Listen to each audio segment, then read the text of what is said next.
ഒരു മനുഷ്യന്റെ മനോവിഹ്വലതകൾ ഒരു സമൂഹത്തെ ആകെ വിഷലിപ്തമാക്കുന്നതിന്റെ ഏറ്റവും വലിയ ഉദാഹരണമാണ് മുഹമ്മദിന്റെ ജീവിതം.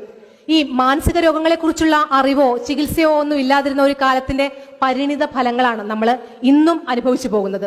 പക്ഷെ നിർഭാഗ്യവശാല് ഇത്തരക്കാരുടെ അസുഖങ്ങൾ ഒരു മതസമൂഹത്തിൽ ഇന്നും ആഘോഷിക്കപ്പെടുകയാണ് ചെയ്യുന്നത്. പിന്നെ എന്റെ പ്രിയപ്പെട്ട ശ്രോതാക്കൾക്ക് കാര്യം മനസ്സിലായെന്ന് വിചാരിക്കുന്നു. നമ്മുടെ തിരുനബി സല്ലല്ലാഹു അലൈഹി വസല്ലം തങ്ങളെ കുറിച്ചാണ് ഈ പറഞ്ഞത്. അതായത് നബി സല്ലല്ലാഹു അലൈഹി വസല്ലം തങ്ങൾക്ക് 6-ാം നൂറ്റാണ്ടിൽ ഈ പറഞ്ഞു വെച്ച മുഴുവൻ കാര്യങ്ങളുണ്ടല്ലോ, അത് ബൈപ്പോളർ ഡിസീസ് അല്ലെങ്കിൽ ഹിസ്റ്റീരിയ, മാനസിക വിഭ്രാന്തി കൊണ്ട് പറഞ്ഞതാണെന്നാണ് നമ്മുടെ ഈ മേഡം പറയുന്നത്. ആ കാലഘട്ടത്തിൽ കഴിവുറ്റ മാനസികാരോഗ്യ വിദഗ്ധരില്ലാത്തത് കൊണ്ടാണ് മുഹമ്മദ് നബി ഇതൊക്കെ പറഞ്ഞു വെച്ചതെന്നാണ് അവർ പറഞ്ഞ രാഗത്തുക. ഏത് മുഹമ്മദ് നബി? ഇന്ന് കോടാനുകൂടി വരുന്ന മുസൽമാന്റെ ഹൃദയമാകുന്ന മാണിക്യ കൊട്ടാരത്തിൽ പല്ലസിക്കുന്ന അവരുടെ അനക്കവും അടക്കവും ആ തിരുനബി സല്ലല്ലാഹു അലൈഹി വസല്ലം തങ്ങൾ അനുധാവനം ചെയ്യുന്ന ആ നേതാവിന് ഹിസ്റ്റീരിയാണെന്നാണ് പറഞ്ഞത്. ഹിസ്റ്റീരിയയും മാനസിക വിഭ്രാന്തി ഇല്ലാത്ത മനുഷ്യരാരാ? ഈ സംസാരിച്ച ഈ പെയിന്റ് അടിച്ച ചേച്ചിയാണ്. ഇവരൊക്കെയാണ് ഈ ലോകത്തുള്ള നോർമലായ മനുഷ്യർ. എന്നാൽ എന്നെ ഏറെ ചിരിപ്പിച്ചതും കൗതുകമുണർത്തിയ കാര്യം എന്താ അറിയോ? ലോകത്തെ സ്വാധീനിച്ച, മനുഷ്യ ഹൃദയങ്ങളെ സ്വാധീനിച്ച 100 ആളുകളെ മൈക്കൽ എച്ച് ഹാർട്ട് അദ്ദേഹത്തിന്റെ 100 ranking most influential person in history, ലോകത്തെ സ്വാധീനിച്ച 100 പേരുടെ പേര് മൈക്കൽ എച്ച് ഹാർട്ട് അദ്ദേഹത്തിന്റെ പുസ്തകത്തിൽ എണ്ണത്തിട്ടപ്പെടുത്തി ചരിത്രം ഉല്ലേഖനം ചെയ്തപ്പോൾ ആദ്യം എഴുതിയ പേര് മുഹമ്മദ് നബി സല്ലല്ലാഹു അലൈഹി വസല്ലം തങ്ങളെയാണ്. അതിനേക്കാളൊക്കെ കൗതുകമുള്ള കാര്യം, മുഹമ്മദ് നബി സല്ലല്ലാഹു അലൈഹി വസല്ലം തങ്ങളെ താഴെയാണ് ഇവരേറെ അംഗീകരിക്കുന്ന സാക്ഷാൽ ആൽബർട്ട് ഐൻസ്റ്റീൻ പോലും, ഐസക് ന്യൂട്ടൻ പോലും, എന്തിനേറെ കൊളംബസ് പോലും അതിന്റെയൊക്കെ താഴെയാണ്. ഒന്നാമതായി മുഹമ്മദ് നബി സല്ലല്ലാഹു അലൈഹി വസല്ലം തങ്ങൾ എഴുതുമ്പോൾ 39-ാമതായി ഈ റാങ്ക് ലിസ്റ്റിൽ വരുന്നത് മഹാനായ ഖലീഫ ഉമർ റളിയല്ലാഹു അൻഹു ആണ്. ഏത് ഉമർ? ആയുധമുണ്ടാക്കുന്ന കൊല്ലന്റെ ആലയിൽ നിന്ന് ഒരു വാള് വാങ്ങിയാൽ അതിന്റെ മൂർച്ച പരിശോധിക്കാൻ വേണ്ടി നിസ്സഹാരായ നിരാലംബരായ മനുഷ്യന്മാരുടെ തോളിൽ വെട്ടി ആ വെട്ടിന്റെ ആഴമനുസരിച്ച് വാളിന്റെ മൂർച്ച നോൽക്കുന്ന അത്രയും കാട്ടാളന്മാരായ മനുഷ്യത്വമില്ലാത്ത അറബികൾക്കിടയിൽ ജീവിച്ചു വന്ന മനുഷ്യൻ മൈക്കൽ എച്ച് ഹാർട്ടിന്റെ പുസ്തകത്തിൽ 39-ാമത്തെ വ്യക്തിത്വമായി മാറണമെങ്കിൽ ഐസക് ന്യൂട്ടന്റെ, ആൽബർട്ട് ഐൻസ്റ്റീന്റെ, ക്രിസ്റ്റഫർ കൊളംബസിന്റെ, അത് ജീസസിന്റെ, മോസസിന്റെ കൂടെയൊക്കെ വരണമെങ്കിൽ ഉമറിനെ ആ രൂപത്തിലേക്ക് ഇത്രയും മെച്ചപ്പെട്ട മനുഷ്യനാക്കി മാറ്റിയാരാ? മുഹമ്മദ് നബി സല്ലല്ലാഹു അലൈഹി വസല്ലം എന്ന ധാർമ്മിക കലാലയത്തിൽ പഠിച്ച ഉമർ റളിയല്ലാഹു അൻഹു. ആ വ്യക്തി 39-ാമതായി ഈ ലിസ്റ്റിൽ വന്നു. അങ്ങനെയെങ്കിൽ മുഹമ്മദ് നബി സല്ലല്ലാഹു അലൈഹി വസല്ലം തങ്ങൾ ആരാണെന്ന് ബുദ്ധിയുള്ള മനുഷ്യർക്ക് മനസ്സിലാകാനേ ഉള്ളൂ. എന്തിനേറെ, ലോകത്ത് നിങ്ങളേറെ ആരാധ്യനായി കാണുന്ന അനവധി ലോക പ്രശസ്തരായ മനുഷ്യരുണ്ടല്ലോ, അവരുടെ ജീവിതം ഒട്ടാകെ അനക്കവും അടക്കവും, അവർ ചിരിച്ചതും അവര് നടന്നതും അവർ നോക്കിയതും അവരുടെ അനക്കവും അടക്കവും ചരിത്രത്തിൽ എവിടെയെങ്കിലും കാണാൻ കഴിയും.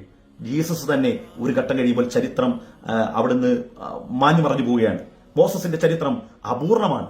എന്നാൽ മുഹമ്മദ് നബി സല്ലല്ലാഹു അലൈഹി വസല്ലം തങ്ങളുടെ ജനനം മുതൽ മരണം വരെയുള്ള എല്ലാ ഭാഗങ്ങളും 63 സംവത്സര കാലഘട്ടത്തിലെ ജീവിതത്തിന്റെ അനക്കവും അടക്കവും ചിരിയും കളിയും തമാശയും എല്ലാം അവിടുത്തെ അനുജന്മാരെ ഒപ്പിയെടുത്തു എന്ന് മാത്രമല്ല, അവിടുന്ന് മരണപ്പെടുമ്പോൾ തന്റെ താടിയിൽ എത്ര രോമമുണ്ടായിരുന്നു നരച്ചത് എന്നതുവരെ ചരിത്രത്തിൽ രേഖപ്പെടുത്തി കഴിയും. ഈ ചരിത്രത്തിൽ എത്ര രോമം നരച്ചതുണ്ട് എന്ന് പറയുന്നവന്റെ ചരിത്രം എഴുതാൻ 10,000-കണക്കിന് പണ്ഡിതന്മാരും അവരുടെ ഗ്രന്ഥങ്ങളും, ആ പറയപ്പെട്ടവരുടെ ചരിത്രം എഴുതാൻ ആയിരക്കണക്കിന് ഉപചരിത്രകാരന്മാരായ ആളുകളും. ഇവരെല്ലാം നീതിമാന്മാരാണോ, ശരിയാണോ, സത്യസന്ധന്മാരാണോ, സാമ്പത്തിക ഇടപാടിലൊക്കെ ധർമ്മം അനുഷ്ഠിച്ചവരാണോ എന്ന് പരിശോധിക്കാൻ അനേകായിരം പഠന സംവിധാനങ്ങൾ. ഇങ്ങനെ നബി സല്ലല്ലാഹു അലൈഹി വസല്ലം തങ്ങളുടെ ജീവിതത്തിൽ പറഞ്ഞ ഓരോ വാക്കുകളും, അവിടുത്തെ ശ്വാസോച്ഛ്വാസവും, അവിടുത്തെ വിഴി അടച്ചു തുറക്കുന്നതും, അവിടുത്തെ പുഞ്ചിരിയും, അവിടുത്തെ മന്ദസ്മിതവും, അവിടുത്തെ നടത്തവും ഇരുത്തവും, എന്തിനേറെ ഭാര്യയോട് എങ്ങനെ പെരുമാറി, കുട്ടികളോട് എങ്ങനെ പെരുമാറി, എന്തിനേറെ മുതിർന്നവരോട് ഏതുതരം ബിഹേവ് ആയിരുന്നു, ഇത് മുഴുവനും അനാവരണം ചെയ്ത് ഒപ്പിയെടുത്ത ദശലക്ഷക്കണക്കിന് വരുന്ന അനുചരന്മാർ. ഇങ്ങനെ ഒരു നേതാവ് ചരിത്രത്തിൽ എവിടെയെങ്കിലും കടന്നുപോയിട്ടുണ്ടോ? ഏതെങ്കിലും ഒരു വ്യക്തിത്വം അങ്ങനെ താൻ ജീവിച്ചിരുന്ന, അത് 10 കൊല്ലമാകട്ടെ 10 കൊല്ലത്തിലെങ്കിലും ആ ജീവിതത്തിന്റെ മുഴുവൻ ഭാഗങ്ങളും ഒപ്പിയെടുത്ത അനുചരന്മാരുള്ള ഒരു നേതാവ് ലോകത്ത് വേറെ ആർക്കെങ്കിലും കാണിക്കാൻ കഴിയുമോ? എന്തിനേറെ പറയണം, നിങ്ങൾ വിഭ്രാന്തിയാണ് തിരുനബി സല്ലല്ലാഹു അലൈഹി വസല്ലം തങ്ങൾക്കെന്ന് പറയുമ്പോൾ, നിങ്ങൾക്ക് വിഭ്രാന്തിയുള്ളവരാണെന്ന് തോന്നാത്ത, നിങ്ങളെ ഏറെ സ്വാധീനിച്ച, നിങ്ങൾ സമാധാനരായി കാണുന്ന ആൽബർട്ട് ഐൻസ്റ്റീൻ ആകട്ടെ, ക്രിസ്റ്റഫർ കൊളംബസ് ആകട്ടെ, ഐസക് ന്യൂട്ടൻ ആകട്ടെ, ഇവരുടെ ജീവിതത്തിന്റെ തുടക്കം മുതൽ ഒടുക്കം വരെ ഒന്നൊഴിയാതെ മുഴുവൻ എഴുതി വെച്ച ഏതെങ്കിലും ഒരു ചരിത്ര ഗ്രന്ഥങ്ങൾ ഇന്ന് ലോകത്തുണ്ടോ? അവരങ്ങനെ സ്നേഹിച്ചിരുന്ന ഏതെങ്കിലും അനുചരന്മാരുണ്ടോ? അവരുടെ ജീവിതത്തിന്റെ അനർഗതി വിഷയങ്ങളിലെ ഏതെങ്കിലുമൊക്കെ ഘട്ടങ്ങളല്ലാതെ ഇന്ന് ലോകത്ത് മുഴുവനായി അവർ പറഞ്ഞതോ അവർ പ്രവർത്തിച്ചതോ ഒരു റെഫറൻസും കാണിക്കാൻ കഴിയില്ല. എന്നാൽ മുഹമ്മദ് നബി സല്ലല്ലാഹു അലൈഹി വസല്ലം തങ്ങൾ മിഴിയടച്ച് തുറന്ന ആ ഒരു പെർ സെക്കൻഡ് ഉണ്ടല്ലോ, അതുപോലും ഇന്ന് ലോകത്ത് ചരിത്രത്താളുകളിൽ ഉല്ലേഖനം ചെയ്യപ്പെട്ടു കിടക്കുന്നു. ഞാനതുകൊണ്ടാണ് പറഞ്ഞത്, അവിടുന്ന് മരണപ്പെടുമ്പോൾ നമ്മൾ ആരും ശ്രദ്ധിക്കാത്തൊരു കാര്യമല്ലേ, താടിയിൽ എത്ര രോമം നരച്ചിരുന്നു എന്ന് പോലും രേഖപ്പെടുത്തപ്പെട്ടിട്ടുണ്ട്. അങ്ങനത്തെ ഒരു നേതാവാണ് തിരുനബി സല്ലല്ലാഹു അലൈഹി വസല്ലം.